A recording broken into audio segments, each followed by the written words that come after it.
O desejado de todas as nações. Capítulo 80. No sepulcro de José. Jesus descansou afinal. Findara o longo dia de vergonha e tortura. Ao introduzirem os derradeiros raios do sol poente o dia do sábado, o Filho de Deus estava em repouso no sepulcro de José. Concluída sua obra, as mãos cruzadas em paz, descansava durante as sagradas horas do sábado. No princípio, o Pai e o Filho repousaram no sábado após sua obra de criação. Quando os céus e a terra e todo o seu exército foram acabados, o Criador e todos os seres celestiais se regozijaram na contemplação da gloriosa cena.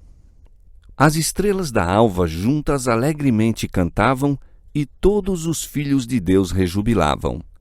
Agora Jesus descansava da obra de redenção. E se bem que houvesse dor entre os que o amavam na terra, reinou contudo alegria no céu.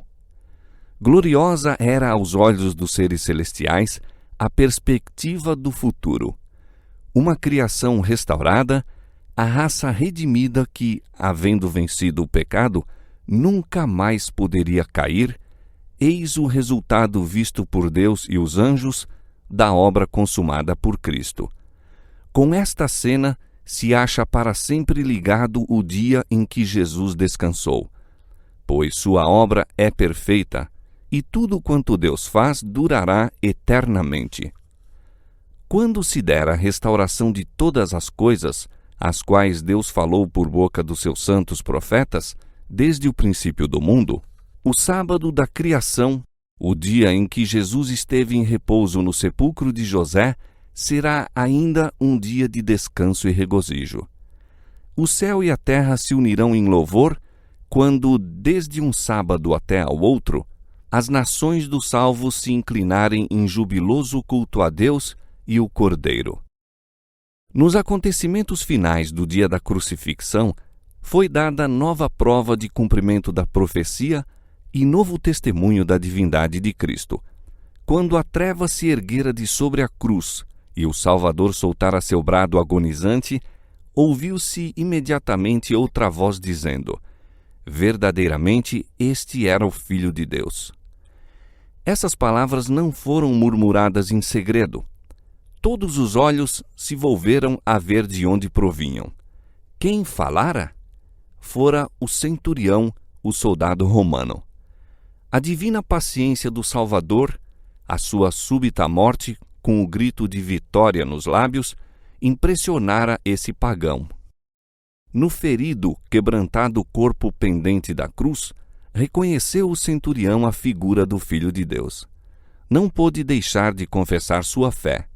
Assim foi novamente dada a prova de que nosso Redentor devia ver o trabalho de sua alma.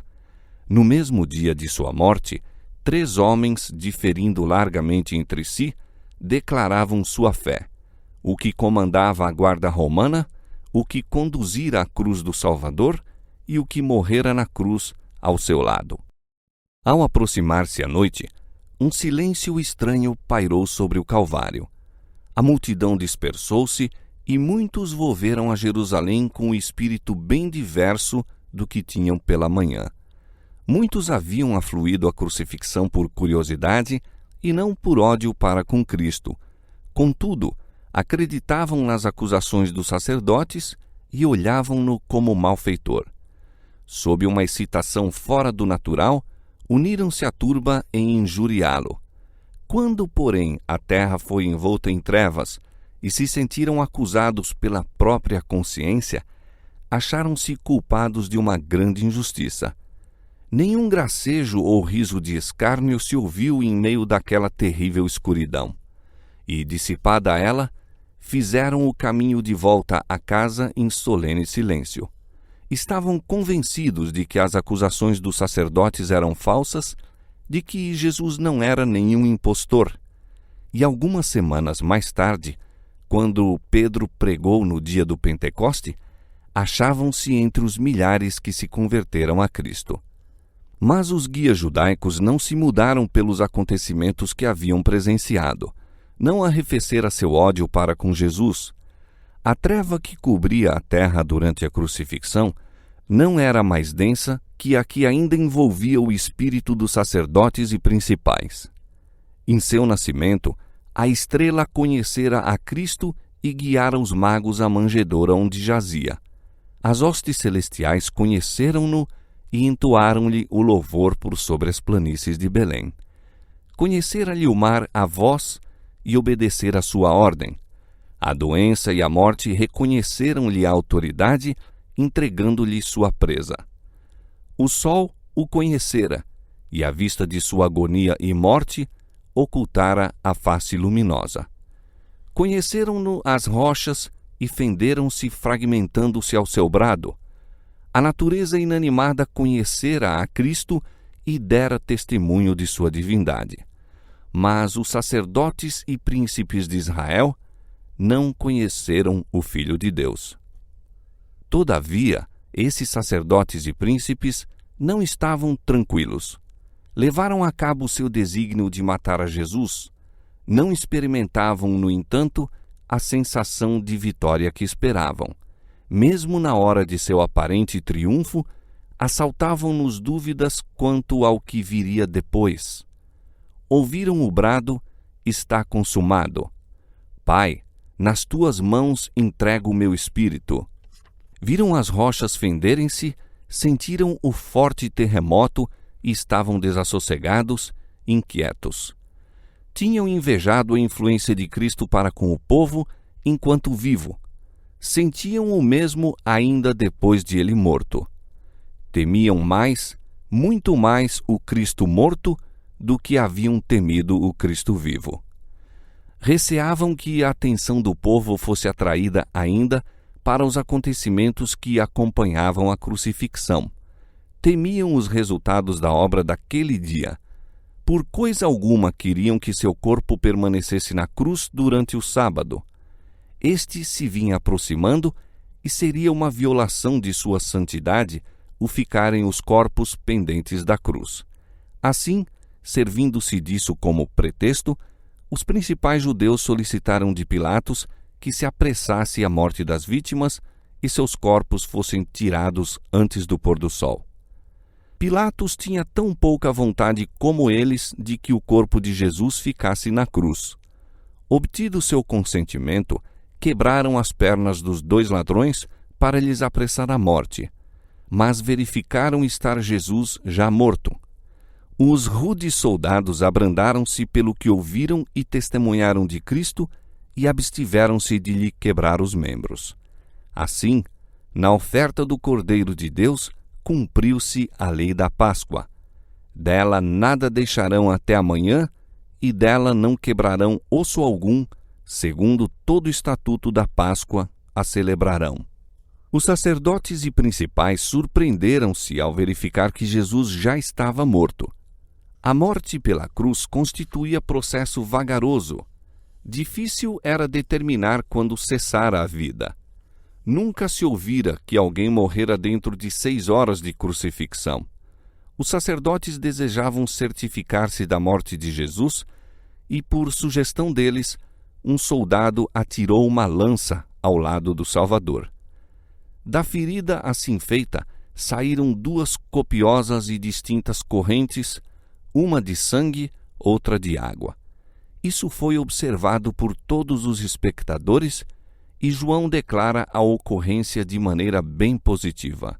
Diz ele: um dos soldados lhe furou o lado com uma lança e logo saiu sangue e água, e aquele que o viu testificou, e seu testemunho é verdadeiro, e sabe que é verdade o que diz, para que também vós o creiais.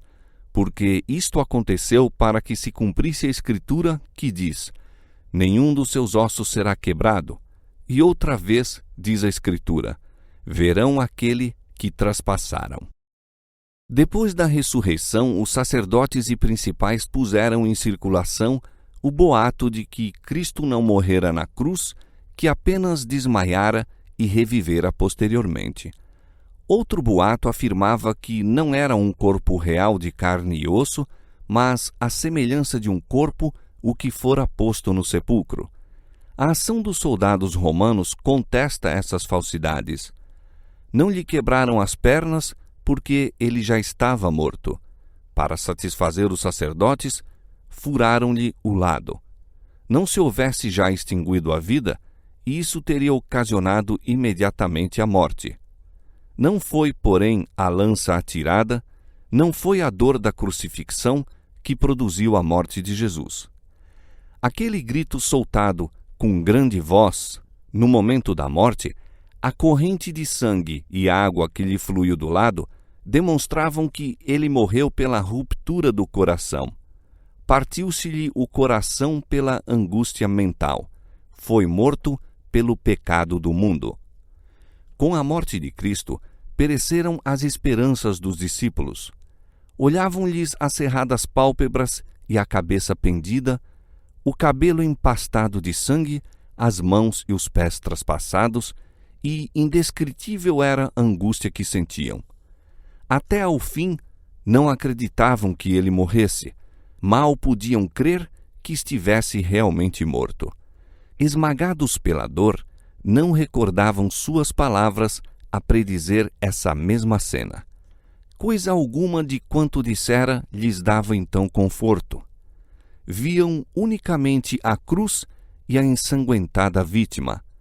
O futuro afigurava-se-lhes negro e desesperador. Sua fé em Jesus morrera. Nunca, porém, haviam amado tanto a seu Senhor. Nunca lhe haviam antes assim compreendido o valor e a necessidade que tinham da presença dele. Mesmo morto, o corpo de Cristo era muito precioso aos discípulos. Anelavam fazer-lhe honroso sepultamento, mas não sabiam como o haviam de realizar. O crime que dera lugar à condenação de Cristo era traição ao governo romano, e as pessoas mortas por essa ofensa deviam ser sepultadas num terreno especialmente provido para os criminosos. O discípulo João e as mulheres da Galiléia haviam permanecido ao pé da cruz. Não podiam deixar o corpo de seu Senhor nas insensíveis mãos dos soldados e enterrado numa desonrosa sepultura. No entanto, não o podiam impedir. Não lhes era possível obter favores das autoridades judaicas e nenhuma influência tinham junto de Pilatos. Nessa emergência, José de Arimateia e Nicodemos vieram em auxílio dos discípulos. Ambos eram membros do Sinédrio e tinham relações com Pilatos. Ambos, ricos e influentes, decidiram que o corpo de Jesus teria sepultamento condigno. José foi ousadamente a Pilatos e pediu-lhe o corpo de Jesus. Pela primeira vez, ouviu Pilatos que Jesus estava, na verdade, morto. Contraditórias notícias haviam-lhe chegado aos ouvidos quanto aos acontecimentos concernentes à crucifixão, mas ocultaram-lhe propositalmente a morte de Cristo. Pilatos fora prevenido pelos sacerdotes e principais contra algum engano da parte dos discípulos de Jesus em relação ao seu corpo. Ouvindo o pedido de José, mandou, portanto, chamar o centurião de serviço junto à cruz e soube com certeza da morte de Cristo. Dele colheu também a narração das cenas do Calvário, confirmando o testemunho de José. O pedido de José foi satisfeito. Enquanto João estava aflito quanto ao enterramento do Mestre, voltou ele com a ordem de Pilatos acerca do corpo de Cristo, e Nicodemos chegou, trazendo uma custosa mistura de mirra e aloés, de cerca de 100 libras de peso, para seu embalsamento. Ao mais honrado em Jerusalém, não se poderia haver demonstrado mais respeito na morte. Os discípulos surpreenderam-se de ver esses ricos príncipes tão interessados como eles próprios no sepultamento do Senhor. Nem José nem Nicodemos haviam aceito abertamente o Salvador enquanto vivera. Sabiam que esse passo os excluiria do Sinédrio e esperavam protegê-lo por sua influência nos conselhos. Por algum tempo, pareceu haverem sido bem-sucedidos, mas os astutos sacerdotes, vendo como favoreciam a Cristo, embargaram-lhes os planos. Em sua ausência, Fora Jesus condenado e entregue para ser crucificado. Agora que estava morto, não mais ocultaram sua afeição para com ele. Enquanto os discípulos temiam mostrar-se abertamente como seus seguidores, José e Nicodemos foram ousadamente em seu auxílio. O concurso desses homens ricos e honrados era muito oportuno. Era-lhes dado fazer pelo mestre morto o que se tornava impossível aos pobres discípulos, e sua riqueza e influência os protegia, em grande parte, da malignidade dos sacerdotes e principais. Delicada e reverentemente, removeram eles do madeiro com as próprias mãos o corpo de Jesus. Corriam-lhes lágrimas de compaixão ao contemplarem-lhe o ferido e lacerado corpo. José possuía um sepulcro novo, talhado numa rocha. Reservava-o para si mesmo, mas ficava próximo do Calvário e preparou-o então para Jesus. O corpo, com as especiarias trazidas por Nicodemos, foi cuidadosamente envolto num lençol de linho e o Redentor levado à sepultura. Aí os 3 discípulos compuseram-lhe os mutilados membros e cruzaram-lhe as mãos feridas sobre o inanimado peito. As mulheres galiléias foram ver se fizera tudo quanto se podia fazer pelo corpo sem vida do amado mestre. Viram então que fora rolada a pesada pedra para a entrada do sepulcro e o Salvador deixado a repousar. As mulheres foram as últimas ao pé da cruz e as últimas também a deixar o sepulcro. Enquanto baixavam as sombras da noite, Maria Madalena e as outras Marias demoravam-se ainda em torno do lugar em que descansava o Senhor, derramando lágrimas de dor pela sorte daquele a quem amavam. E voltando elas, no sábado repousaram conforme o mandamento. Aquele seria um inesquecível sábado para os tristes discípulos e também para os sacerdotes, os príncipes, os escribas e o povo. Ao pôr do sol do dia de preparação, soaram as trombetas, anunciando o começo do sábado. A Páscoa foi observada como fora por séculos, ao passo que aquele a quem ela apontava havia sido morto por mãos ímpias e jazia no sepulcro de José. No sábado, os átrios do templo encheram-se de adoradores. O sumo sacerdote, vindo do Gólgota, ali estava, esplendidamente vestido com os trajes sacerdotais. Sacerdotes de alvos turbantes, em plena atividade, cumpriam seus deveres. Mas alguns dos presentes não se achavam tranquilos ao oferecer-se pelo pecado o sangue de bezerros e bodes. Não estavam conscientes de que o tipo encontrara o antítipo, de que um infinito sacrifício fora feito pelos pecados do mundo. Não sabiam que não mais havia valor no desempenho do serviço ritual, mas nunca dantes fora aquele serviço testemunhado com tão contraditórios sentimentos. As trombetas e os instrumentos de música, bem como as vozes dos cantores, eram tão altos e claros como de costume, mas dir-se-ia estar tudo possuído de um sentimento de estranheza. Um após outro indagava de um singular acontecimento que ocorrera. Até então, o Santíssimo fora guardado impenetrável, mas agora se achava exposto aos olhares de todos. O pesado véu de tapeçaria, feito de puro linho e belamente trabalhado em ouro, escarlate e púrpura, fora rasgado de alto a baixo.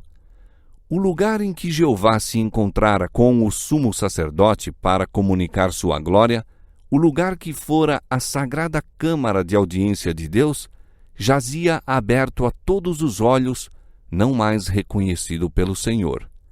Com sombrios pressentimentos ministravam os sacerdotes diante do altar.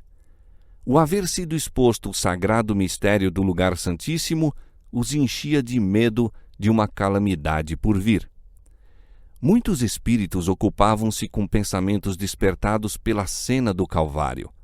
Da crucifixão à ressurreição, muitos olhos insones estiveram constantemente examinando as profecias, alguns para compreender o inteiro significado da festa que então celebravam, outros para procurar provas de que Jesus não era aquilo que pretendia. Outros ainda, corações tristes, buscavam testemunho de que ele era o verdadeiro Messias. Embora indagassem levados por diferentes motivos, convenceram-se todos da mesma verdade, que se cumprira a profecia dos acontecimentos dos últimos dias e que o crucificado era o Redentor do mundo. Muitos que naquela ocasião tomaram parte do serviço nunca mais se uniram aos ritos pascuais. Muitos, mesmo dentre os sacerdotes, ficaram convencidos do verdadeiro caráter de Jesus. Suas investigações das profecias não foram em vão e depois de sua ressurreição reconheceram-no como o Filho de Deus. Nicodemos, ao ver Cristo erguido na cruz, lembrou-se das palavras que ele proferira à noite no Monte das Oliveiras. Como Moisés levantou a serpente no deserto, assim importa que o Filho do Homem seja levantado, para que todo aquele que nele crê não pereça, mas tenha a vida eterna. Naquele sábado, enquanto Jesus se achava no sepulcro, Nicodemos teve ensejo de refletir. Uma luz mais clara iluminou-lhe o espírito, e as palavras que Jesus lhe dirigira não continuaram mais um mistério para ele. Sentiu haver perdido muito por não se ter ligado ao Salvador enquanto vivera. Recordou então os acontecimentos do Calvário. A súplica de Cristo por seus assassinos e a resposta que dera ao pedido do ladrão moribundo tocaram a alma do douto membro do conselho. Contemplou de novo o Salvador em sua agonia. Tornou a ouvir o derradeiro grito, está consumado, proferido como palavras de um vencedor. Viu novamente a terra cambaleando, os céus entenebrecidos, o véu rasgado, as rochas fendidas, e sua fé para sempre se estabeleceu. O mesmo acontecimento que destruiu a esperança dos discípulos convenceu José e Nicodemos da divindade de Jesus. Seus temores foram vencidos pela coragem de uma firme e inabalável fé. Nunca Cristo atraíra a atenção do povo como agora que jazia no túmulo. Como de costume, levaram os doentes e sofredores para os átrios do templo, indagando: quem nos pode informar acerca de Jesus de Nazaré? Muitos vieram de longe para encontrar aquele que curava os enfermos e ressuscitava os mortos. De todos os lados ouvia-se o clamor: queremos Cristo, o médico. Nessa ocasião, examinavam os sacerdotes os suspeitos de lepra. Muitos eram forçados a ouvir seu marido, sua esposa ou filhos serem declarados leprosos e condenados a sair do abrigo de seu lar e de sob o cuidado dos queridos, para advertir os estranhos com um lamentoso grito: imundo! Imundo! As mãos amigas de Jesus de Nazaré, que nunca se recusaram ao toque comunicador de cura ao repugnante leproso, achavam-se cruzadas sobre o próprio peito. Os lábios que lhes respondiam às petições com as confrontadoras palavras "quero, ser limpo", estavam agora mudos. Muitos apelavam para os principais dos sacerdotes e os príncipes em busca de simpatia e auxílio, mas em vão. Aparentemente, estavam decididos a ter outra vez entre si o Cristo vivo. Com persistente ansiedade, indagavam por ele. Não queriam ser mandados embora, mas eram expulsos dos átrios do templo e foram postados soldados às portas para deter a multidão que chegava com os doentes e moribundos solicitando entrada. Os sofredores que tinham ido para ser curados pelo Salvador sucumbiam ante a decepção. As ruas estavam cheias de lamentos. Os doentes pereciam à míngua do toque vivificante de Jesus. Médicos eram consultados em vão. Não havia eficiência como a daquele que jazia no túmulo de José. Os lamentos dos que sofriam levaram a milhares a convicção de que se fora do mundo uma grande luz. Sem Cristo, a terra era sombra e escuridão. Muitos daqueles cuja voz havia avolumado o grito de crucifica-o, crucifica-o, compreendiam agora a calamidade que lhe sobreviera e teriam com igual veemência clamado: dá-nos Jesus, houvesse ele estado ainda vivo. Quando o povo soube que Jesus fora morto pelos sacerdotes, fez indagações quanto à sua morte. Os pormenores de seu julgamento foram o mais possível conservados em segredo, mas durante o tempo em que ele permaneceu no sepulcro, seu nome andava em milhares de lábios e notícias de seu irrisório julgamento e da desumanidade dos sacerdotes e principais circulavam por toda a parte. Por homens de inteligência, foram esses sacerdotes e príncipes convidados a explicar as profecias do Velho Testamento a respeito do Messias, e enquanto procuravam forjar qualquer falsidade em resposta, ficaram como loucos. As profecias que indicavam os sofrimentos e a morte de Cristo não podiam explicar, e muitos indagadores se convenceram de que as Escrituras se haviam cumprido. A vingança que os sacerdotes julgaram seria tão doce, já lhes era amarga. Sabiam que estavam enfrentando a severa censura do povo e que os próprios a quem influenciaram contra Jesus se sentiam agora horrorizados com a vergonhosa obra que haviam feito. Esses sacerdotes procuraram crer que Jesus era enganador, mas em vão. Alguns deles estiveram ao pé da sepultura de Lázaro e viram o morto chamado novamente à vida. Tremeram de temor de que Cristo ressuscitasse por sua vez e tornasse a aparecer diante deles.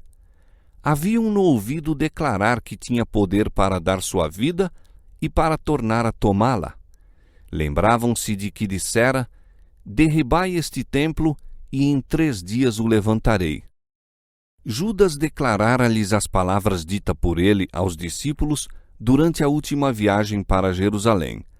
Eis que vamos para Jerusalém, e o Filho do Homem será entregue aos príncipes dos sacerdotes e aos escribas, e condená-lo-ão à morte, e o entregarão aos gentios para que dele escarneçam, e o açoitem e crucifiquem, e ao 3º dia ressuscitará. Ao ouvirem essas palavras, zombaram e ridicularizaram. Agora, porém, se lembravam de que até ali se haviam cumprido as predições de Cristo. Afirmara que ressuscitaria ao 3º dia, e quem poderia dizer que isso também não se cumpriria? Desejavam expulsar esses pensamentos, mas não o podiam.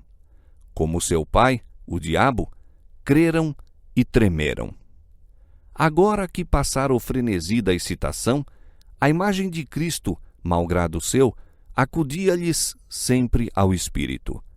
Viam-no sereno e sem um queixume perante os inimigos, sofrendo sem murmurar as zombarias e maus tratos. Ocorriam-lhes todos os acontecimentos de seu julgamento e crucifixão com uma empolgante convicção de que ele era o Filho de Deus. Pensavam que poderia a qualquer momento apresentar-se diante deles o acusado tornando-se acusador, o condenado a condenar, o morto a exigir justiça na morte de seus assassinos. Pouco puderam repousar no sábado. Embora não transpusessem o limiar de um gentil por temor da contaminação, tiveram, no entanto, um conselho quanto ao corpo de Cristo. A morte e o sepulcro deviam guardar aquele a quem crucificaram. Reuniram-se os príncipes dos sacerdotes em casa de Pilatos, dizendo: Senhor, lembramo-nos de que aquele enganador, vivendo ainda, disse: depois de 3 dias ressuscitarei. Manda, pois, que o sepulcro seja guardado com segurança até o 3º dia. Não se dê o caso que os seus discípulos vão de noite e o furtem e digam ao povo: ressuscitou dos mortos. E assim, o último erro será pior do que o primeiro. E disse-lhes Pilatos: tende a guarda, ide, guardai-o como entenderdes. Os sacerdotes deram ordens para ser guardado o sepulcro. Uma grande pedra fora colocada diante da entrada. Através dessa pedra, puseram cordas, prendendo as extremidades à sólida rocha e selando-as com o selo romano. A pedra não podia ser removida sem quebrar o selo. Uma guarda de 100 soldados foi então colocada em volta do sepulcro para impedir que alguém tentasse contra sua segurança. Os sacerdotes fizeram o que puderam para manter o corpo de Cristo onde fora posto. Foi fechado com tanta segurança em seu túmulo como se nele devesse permanecer para sempre. Assim se aconselhavam e faziam planos fracas criaturas. Mal percebiam esses homicidas a inutilidade de seus esforços. Por seu proceder, no entanto, Deus foi glorificado. Os próprios esforços feitos para impedir a ressurreição de Cristo são os mais convincentes argumentos em prová-la. Quanto maior o número de soldados colocados ao redor do sepulcro, tanto mais vigoroso o testemunho de que ele ressurgira. Centenas de anos antes da morte de Cristo, o Espírito Santo declarara por intermédio do salmista: Por que se amotinam as gentes e os povos imaginam coisas vãs?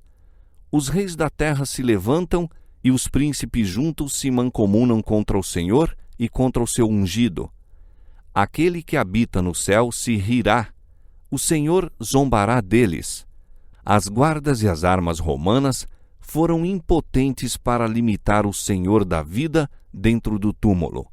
Aproximava-se a hora de sua libertação.